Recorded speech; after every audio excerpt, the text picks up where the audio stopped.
या टॉपिकवर जवळपास 20 पेक्षा जास्त उदाहरणं झालेली आहेत. तर सर्वांना आपण मागच्या तासामध्ये तुम्ही सर्वजण उपस्थित असतानाच तर शेकडीवारीवर आपण विस्तारानं उदाहरण बघितलेली आहेत. त्यातलं ही एक उदाहरण मॅडमनं त्या दिवशी एक विचारलं होतं, मला लक्षात आहे. मी ते घेतोय, आपण दुसरं तिसरंच घेतोय मी. तत्पूर्वी हे एक उदाहरण घेऊ आपण. हे परीक्षेत आलेलं उदाहरण आहे. मला बघायला मिळालं म्हणून मी घेत आहे. 25%चा 25%चे 1/4 म्हणजे काय? 25%. हा, 25% चे म्हणजे काय? गुणाकार. 1/4 म्हणजे दोनदा टक्के. लक्षात घ्या, इथे 1%, इथे 1%. आता टक्के म्हणजे तुम्हाला माहित आहे, 25/100 गुणिले 1/4. आता ही 25 अंश स्थानी लिहिलं आपण, आणि टक्केचं छेदस्थानी 100 लिहिलेलं आहे. आता 1/4 आहे. 1/4 आणि टक्क्याचं 100 कुठं असेल? छेदस्थानी. हे टक्के आहे ना, ते छेदस्थानी आपण 100 लिहिलेले आहे. आता 25 एक 25, 25 चौक 100. हा, 1/4 गुणिले 1/4. आता 100. आता हे 1/4 आहे आणि छेदस्थानी 100/1 आहे. ओके. आता बघा पुढची स्टेप काय करतोय मी. हम्म 1/4 गुणिले 1/4 जशाला तशी. हे हा हे 1/4 मी जशाला तसं लिहिलेलं आहे. गुणिले आता 100/1 आहे. 100/1 तर त्याचं व्यस्त करायचं. 100/1 चा व्यस्त काय होईल? हा अंशस्थानी जाईल आणि हा छेदस्थानी जाईल. म्हणजे काय होतंय? एक अंशस्थानी एक, छेद 100 छेदस्थानी येतील. ओके. लक्षात आलं का मी इथं काय बदल केलेला? बघा, अंशस्थानी 1 गुणिले 1 आहे. एकच येतं. आता 4 चौक 4 आणि 4चा गुणाकार, 4 चौक 16. 16ला 100 गुणलं 1600. समजलं काय हे? का पुन्हा एकदा ही स्टेप सांगतो मी पुन्हा एकदा. ठीक आहे, ही स्टेप पुन्हा एकदा सांगत आहे. बघा आता. हम्म हे 1/4 जशाला तसे गुणिले 1/4 छेदस्थानी 100 आहे. 100/1 घेतलाय मी इथं. ठीक आहे. आता 1/4 गुणिले 1/4 जशाला तशी गुणिले आता 100/1 आहे. तर मी काय लिहिलंय? बघा, 1/100 लिहिलंय मी. 100/1 च्या ऐवजी एक अंशस्थानी गेलं. बघा इथं अंशस्थानी आणि छेदस्थानी 100 आहे. आता 1 गुणिले 1 1 छेदस्थानी 4 चौक 16 आणि 16ला 100 गुणलं 1600. ओके. हे टीईटीच्या परीक्षेत आलेलं उदाहरण आहे. हम्म ठीक आहे. आता सेम हे सुद्धा टीईटीच्या परीक्षेत आलेलं उदाहरण आहे. परीक्षेत आलेलं उदाहरण आहे. ठीक आहे. आता 4 तास 32 मिनिटे ही वेळ एका दिवसाच्या शेकडा किती आहे? 4 तास 32 मिनिटे एका दिवसाच्या. एक दिवस म्हणजे किती रे? किती तास? एक दिवस म्हणजे 24 तास. बरोबर आहे. आता इथं काय? 4 तास 32 मिनिटे आहेत. हम्म 4 तास तर आहेतच, बरोबर आहे. पण ही 32 मिनिटे कसे? आता ह्याचं 32 मिनिटाचं तासामध्ये रूपांतर करावं लागेल आपल्याला. हम्म 32 मिनिटाचं काय करावं लागलं आपल्याला? तासामध्ये रूपांतर करावं लागेल. हम्म आता हे 4 तास. ओके. ही 4 तास जशाला तशी. ही 32 मिनिटं आहेत का? हा, 32 मिनिटे बघा मी घेतो हा. तर आता तासामध्ये रूपांतर करायचंय. तर मिनिटाचं तासामध्ये रूपांतर तर कितीने भागावं लागल? 60ने भागावं लागल. हम्म 32 मिनिटे बरोबर. 32/60. कशामुळे 60 न भागायला लागलोय 32 मिनिटाला मी? कारण की ह्याला ही मिनिटाचं रूपांतर आपल्याला तासामध्ये करायचं. ओके. आता 32 आणि 60, 4ने भाग जातो. 4 8 32. 4 1 4, 2 उरले. 4 पंचे 20. आता 15 न 8 ला भाग दिला. 15 न 8 ला भाग दिला आपण असा. हम्म छेदस्थानी 15 आणि ह्याला 8 न भाग दिला. ह्याला भाग द्यायची गरज नाही, मी डायरेक्ट लिहितोय हा. काही वेळासाठी डायरेक्ट लिहित आहे. किती येतो भाग करायचा? 18, सॉरी, 4.533. 4.533.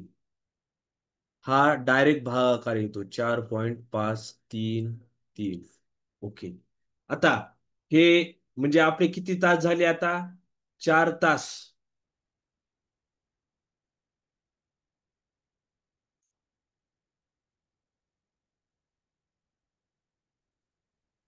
ह्याला बघा आता लक्षात घ्या. इथे येतो भागाकार 0. हम्म म्हणजे 4 तास 32 मिनिटे. त्याचं रूपांतर काय येतंय? हे 4 तास जशाला तसे. 4 अधिक हे, आपण ह्याला 32 मिनिटाचं किती रुपयामध्ये काही केलेलं आहे? 0.533. ओके. ह्याचं किती येते मग? 4.533. समजलं का रूपांतर कसं केलेलं आहे?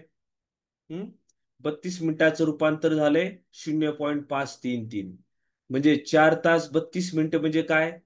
4 तास जशाला तसे. हा, 32 मिनिटं म्हणजे काय? हा काय हे, हा म्हणजे 4.533. आता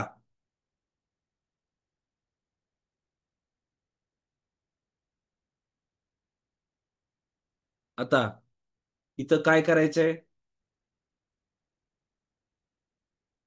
बघा, एक दिवसाचं किती आहे? 24 तास.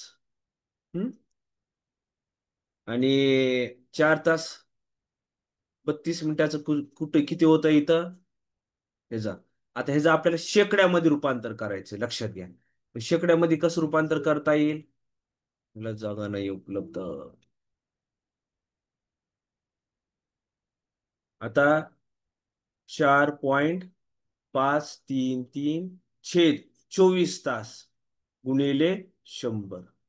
बघा पुन्हा एकदा दाखवतो.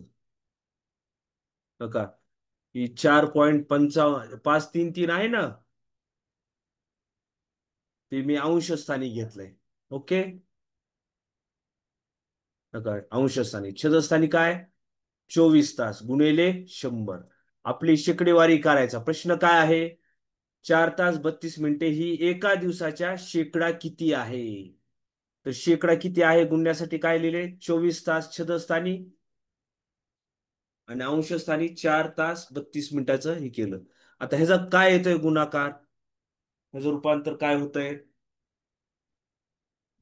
जर आपण ह्याला आता 2 न भाग दिला, तर 2 न 24 ला भाग दिले तर किती होतंय? 24 निम्म अर्ध. 24 निम्म किती? 12. 50 निम्म किती रे? 50. आपल्या 100चं निम्म किती? अर्ध किती? 50. सेम अजून 2 ने भाग जातो. 12च्या अर्ध किती? 6. 50च्या अर्ध किती? 25. ठीक आहे. आता 25 न 3 ला गुणतो. 25 त्रिक 75.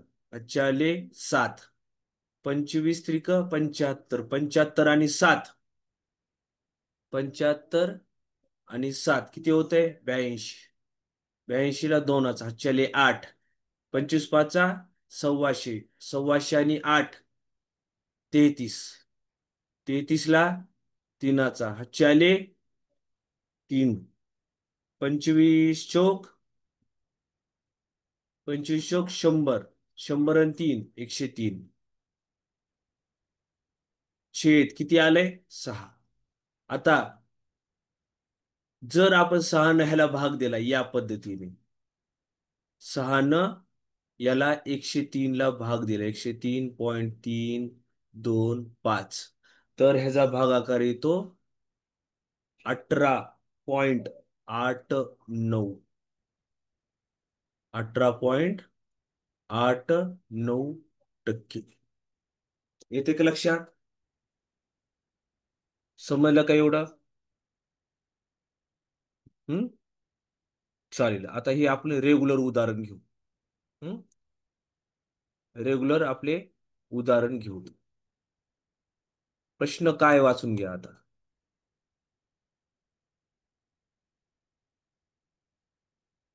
एका गावची लोकसंख्या 30,000 असून दरवर्षी 10% वाढते. तर 2 वर्षानंतर त्या गावची लोकसंख्या किती होईल? हा. मग आता कसं करायचं हे? बघा, 30,000 गुणिले, आता 10% वाढते म्हणजे काय? 100 + 10 म्हणजे किती? 110. छदस्थानी 10. 100 गुणिले, आता ही एकदा एकच वर्ष वाढते का? 110 एकच वर्ष नाही, 2 वर्ष वाढते. म्हणून काय? 2 × 110 छेद 100. लक्षात आलं का मी काय केलंय? 2दा लिहिलंय बघा मी हे. 110 छेद 100. 110 छेदस्थानी 100. कशामुळं? 2 वर्ष असल्यामुळे. हम्म. आणि 10%मुळे मुळे 110 झालेलं आहे. एवढं समजलंय का सर्वांना? हम्म. पुढचं फार सोपं आहे, काय अडचण नाही. पुढचं काय करायचंय? बघा, आता हे शून्य कट करायचे. हे शून्य कटले, ही एक शून्य कटले, ही एक शून्य, ही एक शून्य, ही 2 शून्य कटले, हे 2 शून्य कटले. 300 गुणिले, आता बघा, 11 × 11. 11 × 11 किती होते? 11चा वर्ग 121. आता पुन्हा एकदा 3ने मी ह्या तिन्ही संख्याला गुणतो. 3ने अगोदर ह्या 1ला गुणलं. 3 × 1 = 3. 3 × 2 = 6. 3 × 1 = 3. आणि हे वर्ष 2 शून्य.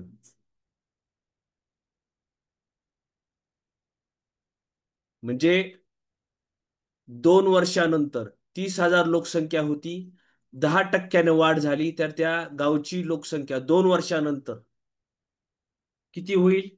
36,300. 36,300 लोकसंख्या होईल. 30% 30,000 संख्येचं गाव होतं ते. हम्म. ओके. ओके. समजले सर्वांना? हम्म. चला आपण पुढचं उदाहरण घेऊ. हम्म.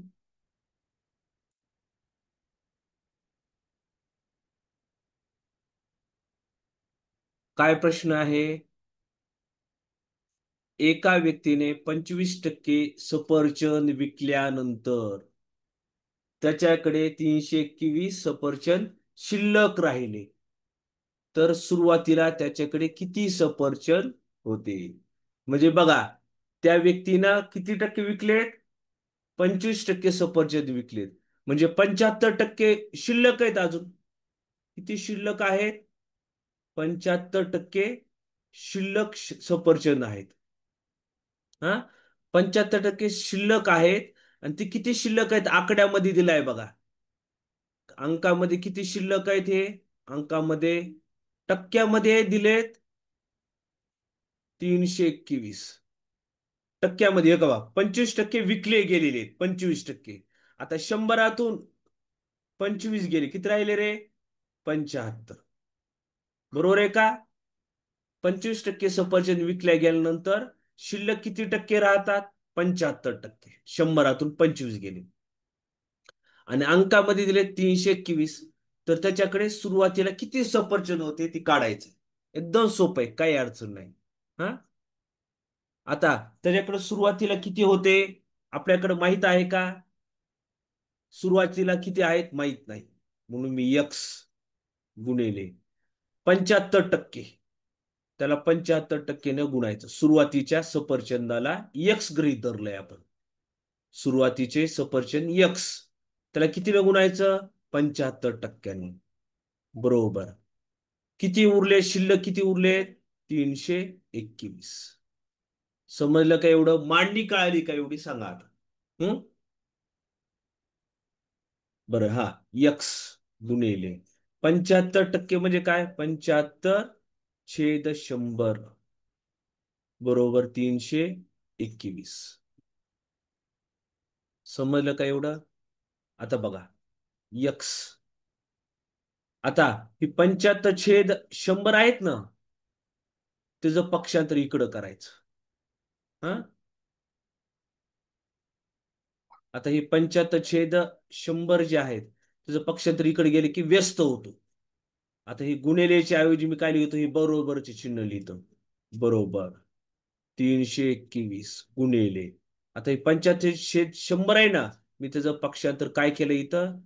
100 अंशस्थानी 75 होतं, छेदस्थानी 75 इथं लिहिलं. समजलं का एवढं? 75/100 इकडे 100/75 केलं. आता 100 आणि 75ला कितीनं भाग जातो? 25 न. 25/100. 25×3 = 75. आता ह्या 321 ला भाग देतो. 3 × 1 = 3. 3च्या पाड्यात 3 आहे. 3 × 1 = 3. आता 2 ला भाग जातो का रे 3 न? नाही जात, त्यामुळे 0 लिहावं लागतं. आता 21 राहिले. 3×7 = 21. बरोबर 107 गुणिले 4. एक्स बरोबर 7×4 = 28. हातचे आले 2. 4 न 0ला गुणल्यानंतर 0 राहतं. हातचे आलेले 2. आणि 4×1 = 4. म्हणजे सुरुवातीला त्याच्याकडे सफरचंद किती होते? सुरुवातीला सुरुवातीला सफरचंद किती होते? 428. समजलं का रे एवढं? ओके. बघा, 25% विकल्यानंतर म्हणून 75% शिल्लक राहिले. आणि शिल्लक राहिलेले 321 आकडा आपल्या समोर आहे. हा. मग आपण 75 न एक्स ला गुणलं. ठीक आहे, पुढे जायला हरकत नाही. चला आता पुढे जाऊ. पुन्हा तसंच उदाहरण आहे. प्रश्न वाचून घ्या. मला वाटतं फॉन्ट व्यवस्थित आहे, काही अडचण नाही. हं? एका पातेलात एका पातेलात 21 लिटर दूध टाकले. म्हणजे एक पातेलं मोठं आहे, त्याच्यामध्ये किती लिटर टाकले? 51 लिटर दूध टाकले. तर पातेले अजून किती रिकामं राहतं? 15% रिकामं राहतं. हं? तर ते पूर्ण भरण्यासाठी अजून किती लिटर दूध टाकावे लागते? म्हणजे 51% जे लिटर दूध टाकले तरी बी 15% रिकामं राहतं.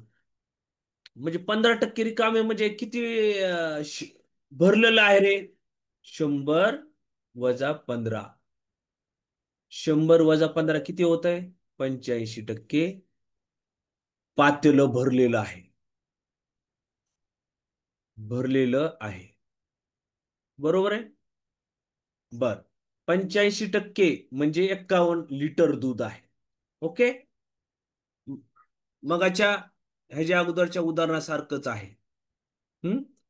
काय हे आपण 75 25 25% होतं, 75% लिहिलंय. 321. सेम. आता समजा पातेल्या पातेल्यामध्ये किती भरतंय एकूण, पूर्ण भरण्यासाठी किती लागतंय दूध? समजा पूर्ण भरण्यासाठी एक्स लिटर दूध लागते. किती लिटर? X litre. मग आपण एक्स न 85% गुणायचं. बरोबर.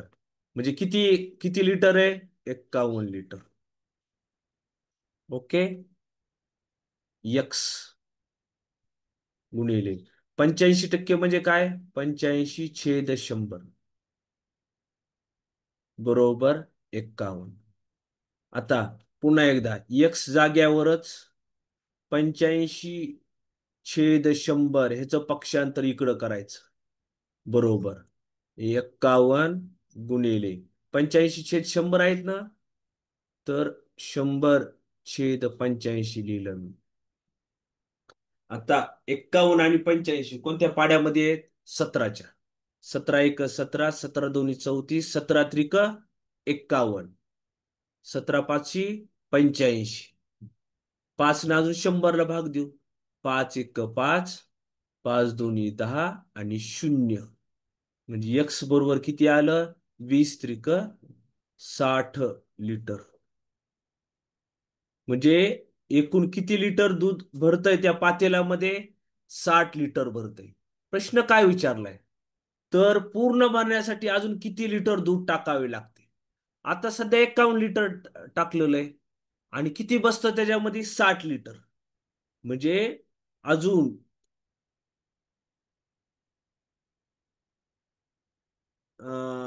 60 वजा 51. 60 मधून 51 गेले, राहिले 9 लिटर दूध टाकावं लागेल. 9 लिटर दूध भरावे लागेल, टाकावे लागेल.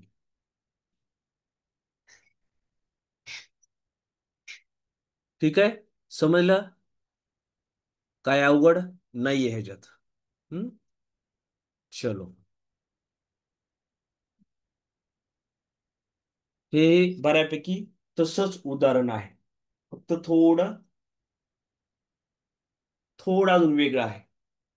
त्याच ह्याच्यातलं आहे. 12 लिटर द्रावणात 5% साखर आहे. किती लिटर? 5 लिटर. मग आपण काय करू? हे द्रावणातील साखर काढू. नंतर त्या द्रावणाला उकळल्यानंतर 2 लिटर पाणी द्रावणातून कमी झाले. 2 लिटर पाणी, आपलं लिटर ह्यातलं पाणी कमी झालं. 12 मधून 2 लिटर कमी झालं, 10 लिटर राहिलं. तर उर्वरित द्रावणात प्रमाण किती होते? मग आता 10 लिटर झाल्यानंतर साखरेचं प्रमाण किती होईल? सध्या 12 लिटरला किती आहे साखरेचं प्रमाण? 5%. मग आपण काढू, आपण द्रावणातील साखर किती टक्के आहे, म्हणजे किती आहे. हा, टक्के तर आपल्याला माहिती आहे, 5%. द्रावणातील साखर बरोबर किती आहे? 12 लिटर गुणिले किती टक्के साखर आहे? 5%. म्हणजेच काय? 12 × 5/100. 5 × 1 = 5, 5 × 2 = 10 आणि 0. म्हणजे किती आलं? 12/20. आता 12 आणि 20 ला कशाने भाग जातो? 4 न भाग जातो. हम्म. किंवा किंवा शॉर्टकट मध्ये 20 न डायरेक्ट 12ला भाग द्यायचा. हा, बघा 20 न काय करायचंय?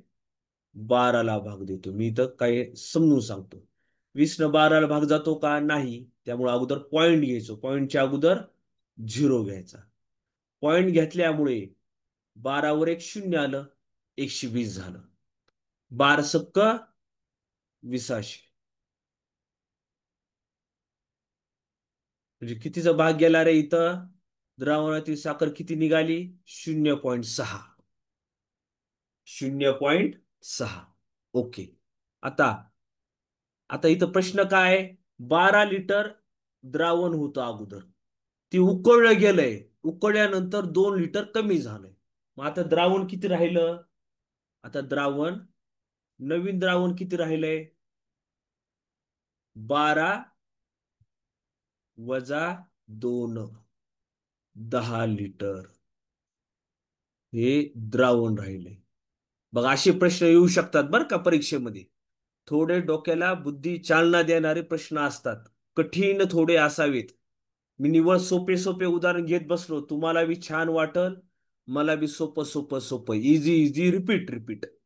परंतु परीक्षेमध्ये कसे आलेले आहेत तसे मुद्दामून आज मी काही सिलेक्टर उदाहरण घेतलेले आहेत आणि ती काही मी शिकवत आहे, जाणीवपूर्वक ठरवून शिकवत आहे. हा, ठीक आहे. आता ही 10 लिटर द्रावण झालं. मग आता त्यातलं साखर बघायची. त्यात साखर किती असू शकते? हम्म उर्वरित द्रावणात, उर्वरित द्रावणात साखरेचे प्रमाण.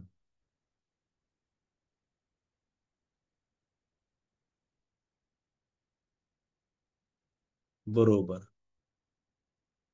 साखर छदस्थानी उर्वरित द्रावण, उर्वरित द्रावण गुणिले 100. आता आपल्याकडे साखर किती आहे? साखर आहे 0.6. हा, उर्वरित द्रावण किती आहे? 10 लिटर. हम्म बघा आता साखर किती आहे? 0.6 छेद उर्वरित द्रावण किती आहे? 10 × 100. बरोबर. आता बघा आपल्याला कसं करायचं आहे. हम्म हे छेदस्थानचं एक शून्य कटलं, हे एक शून्य कटलं.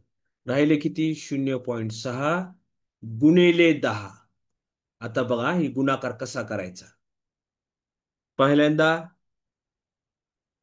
इथं पॉइंट इथं आहे. गुणल्यानंतर आपला हा पॉइंट उजवीकडे सरकत असतो. किती शून्य आहेत? एक शून्य आहे.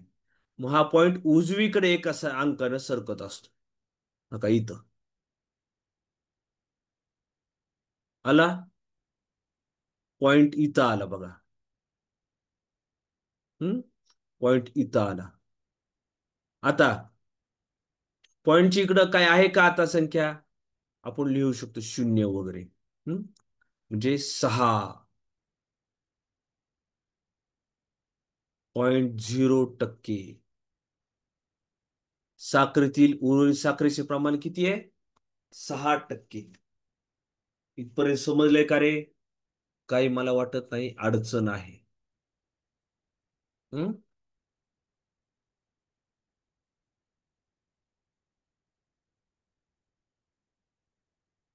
0.5 नाही. 6. ओके. चला आता पुढे जायला काय हरकत नाही. समजलं एवढं सर्वांना?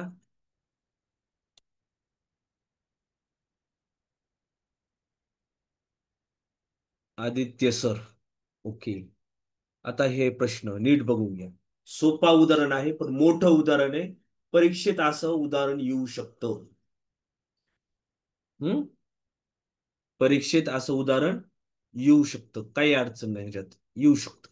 प्रश्न काय? एका शहराची लोकसंख्या, एका शहराची लोकसंख्या किती आहे? 3 लाख आहे.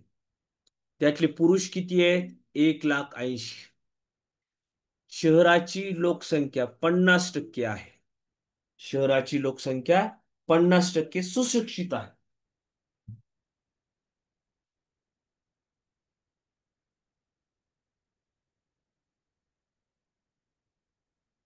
मग जर 70% पुरुष सुशिक्षित आहेत, 70% पुरुष कसे आहेत?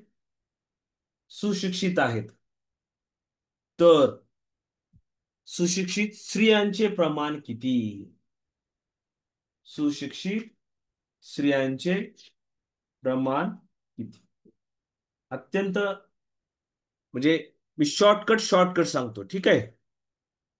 शहराची लोकसंख्या किती आहे एकूण? 3 लाख. ठीक आहे, मी जास्त आकडेवारीमध्ये जात नाही. 3 लाख ही एकूण संख्या आहे, एकूण.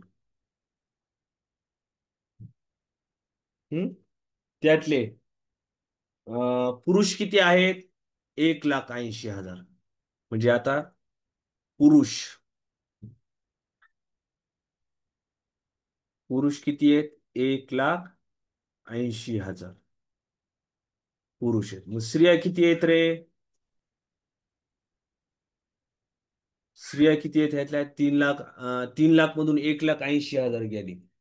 तर स्त्रिया किती आहेत? 1,20,000. ठीक आहे.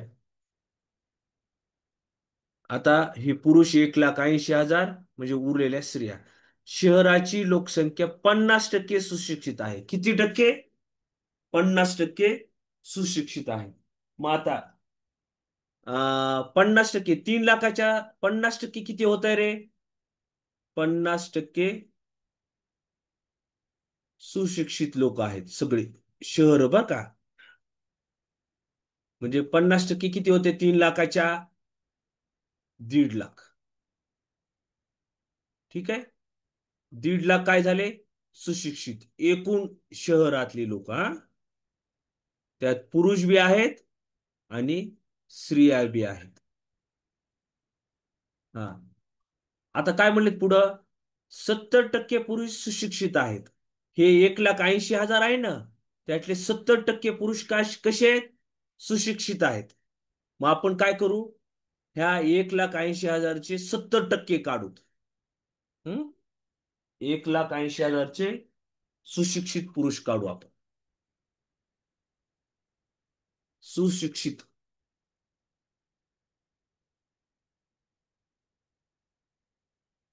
सुशिक्षित पुरुष. बरोबर. एकूण पुरुष किती आहेत? 1,80,000. ओके. 1,80,000 सुशिक्षित. त्याचे किती? 70% कसे आहेत? सुशिक्षित आहेत. हो का? 70%.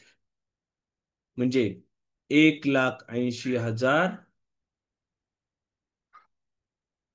गुणिले 70/100. 70/100. मग हो का? ही एक शून्य कटलं, ही एक शून्य, हे म्हणजे किती? किती पुरुष सुशिक्षित आहेत?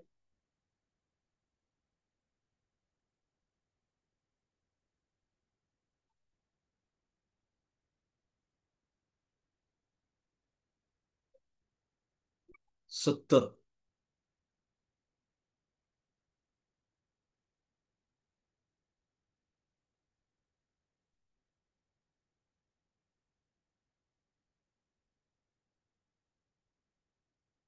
आता ह्याला 1 लाख ह्याला गुणावं लागेल. ओके. गुणिले 7. किती होत आहे? 3 शून्याच्या शाळा तसं लिहितो. 1, 2, 3.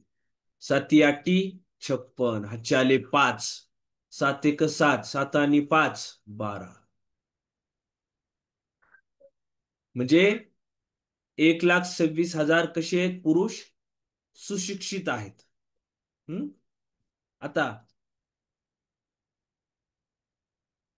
शहरातले एकूण किती लोक सुशिक्षित आहेत? 50% सुशिक्षित आहेत. 1,50,000. म्हणजे आता स्त्रिया किती सुशिक्षित राहिल्या? 1.5 लाख सुशिक्षित आहेत एकूण शहरामध्ये बरं का. 1.5 लाख. त्यातले पुरुष किती आहेत 1.5 लाखापैकी? 1,26,000. मग आपण स्त्रिया काढूत. हम्म? कसे काढूत? स्त्रिया. फक्त स्त्रिया. सुशिक्षित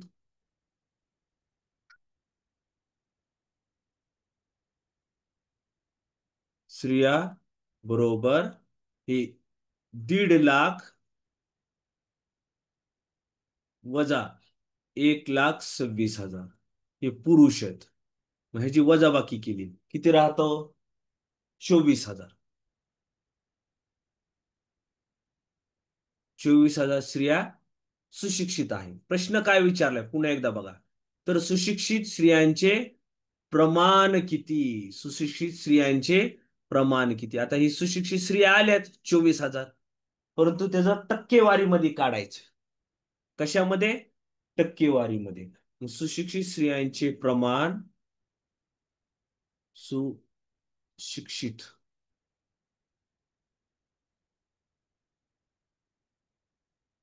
सुशिक्षित स्त्रियांचे प्रमाण बरोबर. आता पहिल्यांदा 24,000 जशाला तसे. आता एकूण स्त्रिया किती आहेत? एकूण स्त्रिया किती आहेत? नका. एकूण स्त्रिया किती आहेत? 1,20,000. छेदस्थानी घ्यायचं. 1,20,000 गुणिले प्रमाण काढण्यासाठी कितीला गुणावं लागल? 100 न. ठीक आहे. आता बघा, हे दोन शून्य कटले, हे दोन शून्य कटले, हे दोन शून्य कटले, हे दोन शून्य कटले. 12 1 12, 12 2 24 आणि शून्य. म्हणजे किती टक्के सुशिक्षित प्रमाण आहे? 20%. किती आहे? 20%. समजलं का रे एवढे?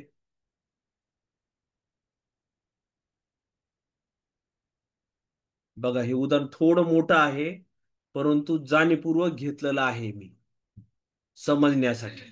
ओके, इथपर्यंत समजलंय का?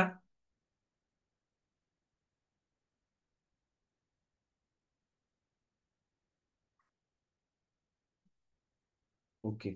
अजून अजून एक उदाहरण घेऊ पटकन. हम्म फास्ट घेऊ तुम्ही थोडं. हा, 2018-19 अर्थसंकल्पानुसार 2.5 लाख ते 5 लाखापर्यंत 5% आयकर भरावा लागतो. किती टक्के? 5%. जर एका व्यक्तीचे उत्पन्न 2 लाख रुपये असो, किती लाख रुपये आहे? 2 लाख रुपये आहे. हम्म बघा, 2 लाख रुपये. हा, आणि असून त्याच्या उत्पन्नात किती टक्के वाढ झाली? 40%. गुणिले 40% म्हणजे कितीने वाढ रे? 100 अधिक 40. म्हणजे किती होतात? 100 अधिक 40, 140. बरोबर आहे. बघा, 140/100. नका, ही शून्य कटलं, ही शून्य कटलं, हे शून्य कटलं, ही शून्य कटलं. म्हणजे नवं उत्पन्न त्याचं 40% वाढ झाली ना त्याच्या पगारामध्ये, एकूण उत्पन्नामध्ये. बघा, आता ही 4 शून्य लिहून टाकतो. 1 2 3 4 आणि 4 2 8. आपले 14 2 28. म्हणजे त्याचं नवं उत्पन्न किती झालं? अगोदर होतं 2 लाख, आता झालं 2,80,000 रुपये नवीन उत्पन्न. नवीन उत्पन्न 40% वाढ झाल्यानंतर. आता 2.5 लाख रुपयापर्यंत त्याला इन्कम टॅक्स लागणार नाही. हा का, मर्यादा दिली 2.5 लाख ते 5 लाख, म्हणून हे वजा करायचे. आयकर प्राप्त. 2.5 लाख रुपयापर्यंत टॅक्स आहे का त्याला? 2.5 लाख, 2.5 लाख पर्यंत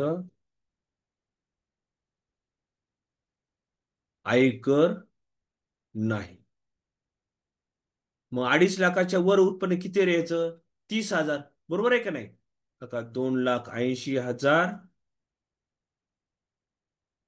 वजा 2.5 लाख, 2,50,000. किती होत आहे? 30,000 रुपये. ह्याच्यावर टॅक्स लागतो. किती टक्के टॅक्स लागतो 30,000वर? 5% टॅक्स लागतो. किती हजार? किती टक्के? 5%. म्हणजे हा आहे 30,000 गुणिले 5%, म्हणजे 5 छेदस्थानी 5% टॅक्स लागलाय. म्हणजे 30,000 गुणिले 5%. 5% म्हणजे काय? 5/100. हा का 2 शून्य कटले, 2 शून्य कटले. हे 2 शून्य जशाला तसे. 5 त्रिक 15. म्हणजे त्याच्यावर फक्त किती रुपये टॅक्स लागलाय? 1,500 रुपये टॅक्स लागलेला आहे. समजलं का सर्वांना एवढं?